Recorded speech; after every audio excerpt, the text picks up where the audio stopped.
the most iconic scene in this movie that every fan of this movie will not deny is the soda can scene. Okay, I remember watching it as a kid, and I said I always wanted to try that against somebody that tried to bully me. Just take a bunch of sodas, make sure they're full, put it in a pillowcase, wrap that shit up around your head, and just go to, you know, Mark McGuire, Sammy Sosa when he was black, and what's the other dude that was on steroids? Barry Bonds. Just start swinging, just start cracking niggas.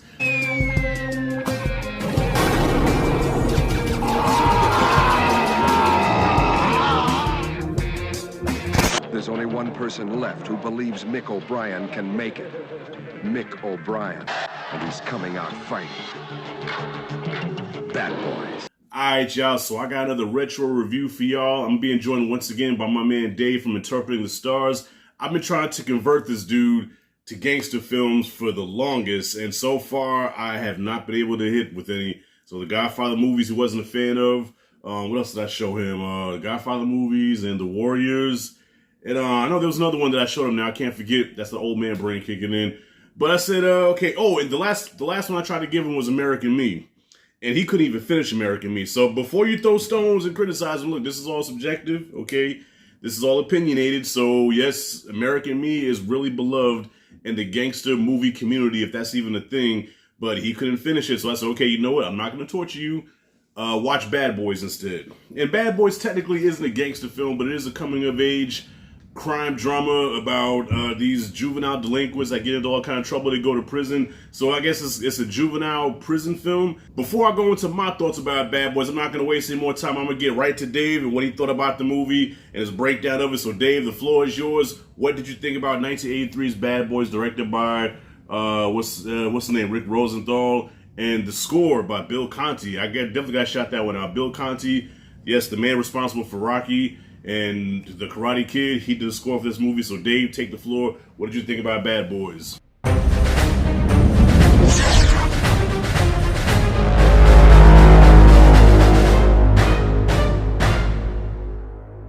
What's up, Rashad and all his worthy viewers? It is I, Dave, from Interpreting the Stars, back on your channel to discuss yet another mafia slash gangster slash hoodlum joint, as you're still trying to find one that I'll actually like, which is funny because I already have one. It's called The Road to Perdition with Tom Hanks, a movie that you have never seen from what I've heard. So get on that, Rashad. I'll be waiting, but for now, let's talk about a little film called Bad Boys. And no, not the one with Will Smith, to my dissatisfaction. This is a 1983 film starring Sean Penn as a street hoodlum that gets sent to a juvenile detention center after accidentally running over a rival hoodlum's younger brother. But let's be fair here, how he got into that predicament in the first place, he was already making a stupid choice, so he kind of deserved it. Anyway, he gets sent to juvie, but all bets are off when the other hoodlum gets sent there too. Okay, Rashad, I'll give it to you this time. Bad Boys is alright.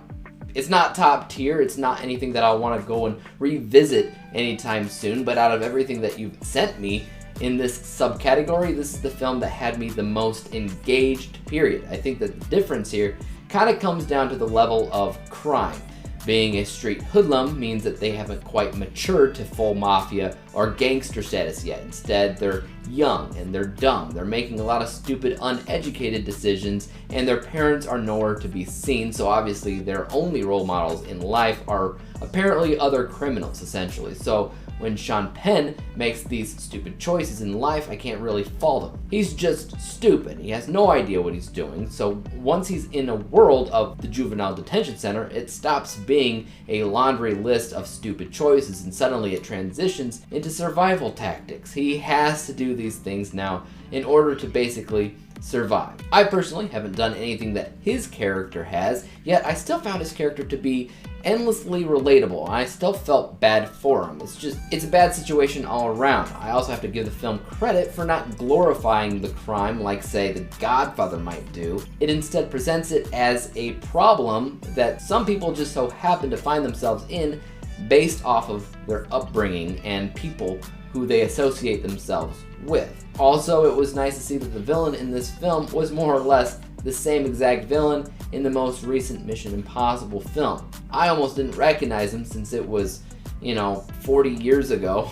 But it was pretty neat, and obviously Sean Penn is a seasoned actor that knows what he's doing. He's impressed me many times in film, but if I'm honest, my favorite character out of the entire thing is Mr. Daniels, the guard slash teacher in the film, since he was kind, sincere, forgiving, but also super stern when he had to be. The only negative that I have to say about this entire film is narratively, it's one of those coming-of-age films, so it's not really about anything in particular. It's just about growing up as a person, which that part of the film was fine. There just wasn't an overarching plot, I suppose. Overall, I actually had a good time with this film. I didn't want to pause it, I didn't want to look away, and never once did I feel like falling asleep while watching it, which is a good thing. I did root for the main character, but not to succeed in being a bad guy, but rather to survive and possibly see the error of his ways. And the way this film ends, I'm not sure if he did fully, but I'm also aware that certain things aren't that simple. Real life is not that simple, and at least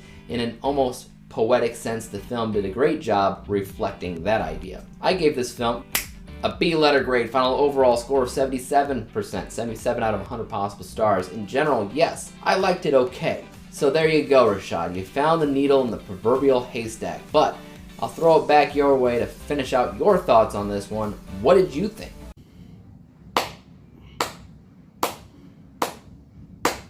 Finally, I'll take good. I will take good. I will take that it was okay to you. I will take that you didn't check your phone and everything. I will accept that. Yes, the movie may not be great to you, but I will accept good. Finally, for once, we're on to something here. I was nervous because I know Bad Boys is an 80s film, but you know what? It's not a typical 80s film because it doesn't have a lot of the 80s tropes that a lot of the popular movies have, like a Top Gun or the Goonies or even the Karate Kid. You know what I'm saying? Bad Boys is a real gritty, dirty film that has to do with these badass kids, and there's some dark themes in here. You know, there's well, I know I can't say the word YouTube, but it rhymes with grape. Okay. There's a grape scene in here. It has to do with a child getting murdered, even though it was by accident. Okay, kids being locked up in prison, kids getting killed in prison. So there's some dark themes in this movie, and even the way it was shot, like it just had a real grimy, almost a 70s feel to it. You know what I'm saying? Like the dirty films of the 70s, not that kind of dirty film, you know what I'm saying, but a dirty film in the 70s. So I think Bad Boys kind of stands on its own from a lot of 80s joints, you know what I mean? Like, you can watch this movie and, okay, you can look at how old the film looks. Okay, you know this is an old film, but you wouldn't necessarily say, you know, a lot of people say, well, oh, that's so 80s, that looks so 80s. You can't say that here. Brilliant performance by Sean Penn, okay? And I know the movie ends, spoiler here, but I know the movie ends with almost, not a cliffhanger, but okay, what happens now? Because he defeats, I know I'll be saying his name, or Isa Morales.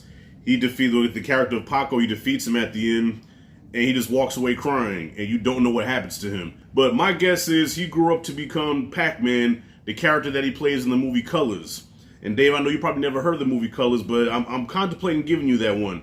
After a few drinks, I might have to think about that one if I'm going to give you the movie Colors. The most iconic scene in this movie that every fan of this movie will not deny is the soda can scene. Okay, I remember watching it as a kid, and I said I always want to try that against somebody that tried to bully me. Just take a bunch of sodas, make sure they're full, put it in a pillowcase, wrap that shit up around your head, and just go to, you know, Mark McGuire, Sammy Sosa when he was black, and what's the other dude that was on steroids? Barry Bonds. Just start swinging, just start cracking niggas. Hey, scumbag. Oh shit! Oh. You know what I'm saying? Yo, when he cracked your boy Viking, knocked all his teeth out of his mouth, you know, that's the perfect way to deal with a bully. I love that scene. I know you mentioned, Dave, that your favorite character was one of the CEOs or whatever. Damn, I forgot what his name was again. See, old man brain kicking in again. But to me, besides O'Brien, besides Sean Penn, my favorite character was Horowitz. Okay, a puny, weak kid, all right, that looks like a pencil neck geek. But in reality, this dude is a savage, all right? I think he fucked up people worse than O'Brien did, because he got everybody that ever picked on him, he got them back in spades. And especially Viking, when he put that gunpowder in his radio, and he had the radio up to his head, and that shit said, BAM! Blew his whole shit off.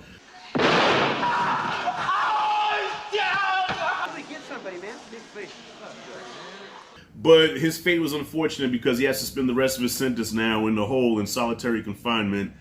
And it's like, damn, man. I mean, I felt bad what happened to his character, but Horowitz was badass, even though he definitely didn't look badass. But he held his own with anybody, and if you crossed him, guarantee he couldn't get you with these, but he'll get you with this. And I think this most times is worse than what you could do with this, because this you feel right away, but this here you feel forever.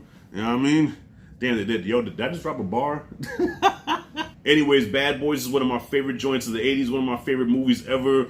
Any flaws, any negatives with the movie? No, I have no negatives. Some can argue that the pacing can be slow at times and can drag on a little bit, and some can say that this is kind of cliche, like they've seen the story over and over again.